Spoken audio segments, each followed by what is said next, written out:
this video we're going to be graphing linear equations in 3 dimensions. And that is, we're going to have equations that have necessarily 3 variables, not just x and y, but maybe x, y, and z. And so it's important that we start with talking about where we would graph necessarily these objects, okay?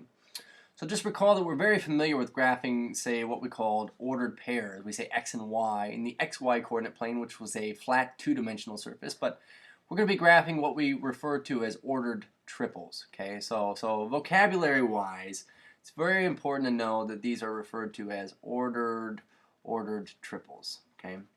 And the fact of the matter is, it requires us to use now a different coordinate system. That is, we're going to be using this coordinate system over here. It has no fancy names that I'm aware of, like the Cartesian coordinate plane or the XY coordinate plane. We'll just call it the XYZ coordinate plane. And so the weird thing is this. You're going to notice right off the bat, looking at the axes here, one might necessarily mistake this z-axis, excuse me, for the y-axis, and the y-axis for the x-axis, and the x for the z. But this is rotated in such a way that you'll notice that the xy coordinate plane is necessarily oriented differently than what we usually expect, and that z is more of a, it pops out above or below the xy coordinate plane. So I want us to notice, excuse me, that the xy coordinate plane is necessarily more of a, kind of like, it's flat, of course, but it's like the ground, okay? And z is more interpreted as a height above or below, say, ground level, okay? So when it comes to graphing ordered triples, we're going to go ahead and start by doing that, but we'll throw a couple of examples on there. What if we graph these ones here? We say, okay, so the point 0, 0, comma 1, we'll call that point A. How about point B? We'll call 2, 1, negative 3, and then C, we'll mess around with another type of, say, necessarily not an intercept, but we say, okay, so, all right, so starting with this point A, 0, 0, 1, the interesting thing is we say, okay, so x is 0, y is 0, z is 1. That is, okay, so we'll go 0 on our x number line here, 0 on our y, and we'll go up 1 on our z, and that would just be the ordered triple right there. So honestly, just one up, I would say, kind of, quote-unquote, in the air right there. Okay, so moving right along, we say, all right, what if we graphed, say, 2, 1, 3? Okay, so x is 2. So find your x number line. We're going to proceed out 2 here. We're not going to draw a dot, okay? So from here, we're going to go 1 on our y. Now, the interesting thing is when you draw this, I'm going to go 1 out on our y here, and I'm going to go to the right one. But you notice that I draw this little 1 unit to the right line parallel. I mean, you could almost think of it as parallel to the y-axis that was already there. But we say, okay, so 1 to the right, and you know, out from our x there, which was 2 this way. So we say, okay, I could draw 2 units this way in from the y-axis. Say 2 units, 1 unit in, and we say negative 3. So actually from here we'll go down 3 on our z-axis. So we got 1, 2, 3 down. You just got to kind of imagine that we're going down 3 here. But we say, all right, so necessarily what we end up with is this really is just kind of like a prism. Okay, so I'll try to get that to go through there a little bit better. But we say this point here, we say, okay, so 2, 1, negative 3. But really what it does is it forms a prism here. So if I was going to call this number plane anything, it would be like the prismatic coordinate system, not the rectangular coordinate system. And then we'll give, how about 0, 3, 4 a shot here. 0, 3, 4, we'll switch over to like how about a blue? Okay, so 0 on our x. 3 on our y, so 3 to the right, 1, 2, 3 to the right, and then up 4 on our z, so 1, 2, 3, 4, and it'd be kind of like this point right here, where our x deviation there was necessarily 0. So we say 0, 3, 4. That's just kind of the gist of how we necessarily graph in this coordinate plane. So let's go ahead and take an exploration of some other things like, so how would we necessarily graph, say, I don't know, how would we graph? What if I'm going to try to grab, try to grab my picture here. This guy. Oh, maybe not. I'll paste another one in here. So we say, okay, so x, y, z, I'll just throw it on top. How about that? Hey, there we go. So we say, okay, so what if we necessarily tried to graph a function that was in 3 variables, okay? So 3 variables, how about x plus y plus 2z, and we'll call this 4. Interesting thing is, when we graph something like this, we can totally say you're used to probably getting y by itself, or we could totally get z by itself or x by itself. But in this instance, what we're going to do is we're going to graph this by using what we call the intercept method.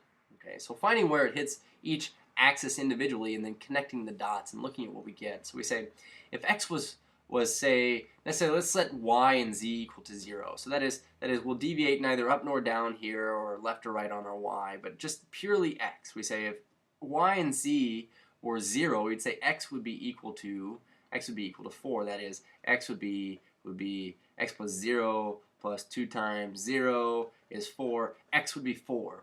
So we say we know it hits our x-axis in a positive 4 direction. Okay. Our y-axis, if we set x and z equal to 0, so letting x go back to 0 here and z go back to 0, where would it hit our y? We say y wouldn't necessarily equal 4. So we say we'll go 1, 2, 3, 4 to the right on our y. And z, okay, so z would be equal to 2. If we let x and y be 0, then z would be equal to 2. So it hits our z-axis at a height of 2. Interesting thing here is, I'm going to kind of try and sketch this in, is that what you're getting is necessarily, if we connect the dots here, you're going to say, oh, it's a triangle, but really what I want you to imagine is this. Really what you're getting is like an entire plane. Okay, so by plane I say like a two-dimensional cross section that runs through this three-dimensionally. Okay, so really if you can imagine like a slice of paper running through this, but extending in all directions, we say, okay, so this is really oblique here, and I wish I could rotate it, but you're seeing a plane. Okay, so one very convenient thing to do is this. When you are given a function here, we say this function is in standard form. Okay, standard form is essentially kind of saying we got all our variables on one side and our constants on the other. We say it is very convenient to think of z as being a function of x and y. So we often want to write z as a function of x and y. That is, we want to isolate z. Isolate z. Okay. So maybe we run through a real quick other example. What if I gave, like x plus 2y? I just want to show you that this is something we're very familiar with. We would say the equivalent here is equal to 4. Often we want to isolate y and write y as a function of x. So this would be an instance where we kick x from both sides. We say, okay, so now we've got, sorry, my writing pad's turning sideways there. We got 2y is equal to 4 minus x. And dividing everything by 2, we get y equals 4 divided by 2 is 2 minus 1 half x. But we could also rewrite this as function of x. So y is a function of x. That's equal to negative a half x and plus that 2. So we say this is convenient because now we can find things like, say, f of 0 or f of 1, or in other words, the y values at these given x values. Well, often we treat three variabled equations, or equations with 3 variables, the same way, except for we often write z as a function of the other 2 variables. Let's take a look at that last function we had. It said x plus y plus 2z is 4. We want to isolate z here. So first things first, we're going to subtract x and y from this side. We'll do the inverse. And so we got to subtract it from the other side also. And those cancel, and we end up with, so 2z is equal to 4 minus x minus y. So now dividing everything in half, say z equals, I'm going to put x up front. We say negative a half x minus a half y, and this is plus 4. Okay, so this is very valuable. We say z, you can now tell me what z is if I gave you a certain x and a y. So as a matter of fact, we're going to rewrite this as now, the most important way of writing it, f of x comma y is equal to negative 1 half x minus 1 half y plus 2. Sorry, this was divided in half. Now it wasn't it, so we say there should be a 2. But the fact of the matter is this. We say now z is a function of x and y. We'll write it in function notation just like we had written this other function. We say, okay, so just like before when we could plug in certain x's into a function and spit out a y, in this case we're going to plug in certain ordered pairs and spit out a z value, okay? So let's put it this way. What if I said, okay, so now find f of 0 comma 2. This would really mean, okay, so when x is 0 and y is 2, what is z? So we say, all right, so this is negative 1 half.